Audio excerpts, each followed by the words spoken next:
இன்றைக்கி என்ன பார்க்க போகிறோன்னா அர்த்மெட்டிக் ப்ராக்ரஷன்ஸ் பார்க்க போகிறோம். அதுக்கு முன்னாடி இந்த சேனலை சப்ஸ்கிரைப் பண்ணாதவங்க சப்ஸ்கிரைப் பண்ணுங்கள், உங்கள் ஃப்ரெண்ட்ஸுக்கு ஷேர் பண்ணுங்கள். எக்ஸாமுக்கு ரீகால் பண்ணுறதுக்கு இந்த சேனல் ரொம்ப யூஸ்ஃபுல்லாக இருக்குங்க.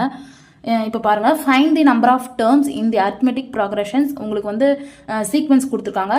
3, 6, 9, 12, ஆல்சோ ஆன் 111 கொடுத்துருக்காங்க.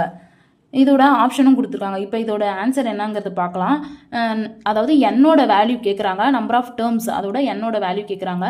இப்போ இதில் பார்த்தீங்கன்னா லாஸ்ட் நம்பர் என்னவா இருக்குது, 111 இருக்குது. ஃபர்ஸ்ட் நம்பர் என்ன இருக்குது, 3 இருக்குது. டிஃப்ரென்ஸ் எப்படி கண்டுபிடிப்பீங்க? டேர்ம் 2 மைனஸ் டேர்ம் 1, அதாவது 6 மைனஸ் 3 என்னது, ஆன்சர் வந்து 3. இது எல்லாத்துக்கும் ட்ரை பண்ணுங்கள், அதே ஆன்சர் தான் வரும். காமன் டிஃப்ரென்ஸ் நம்பர் தான்.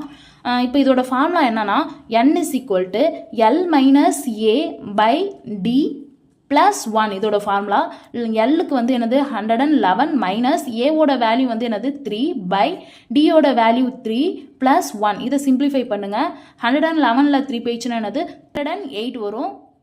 பை இங்கே என்ன இருக்குது 3 ப்ளஸ் 1. இதை கேன்சல் பண்ணுங்கள். 3 3s 9, பேலன்ஸ் 1.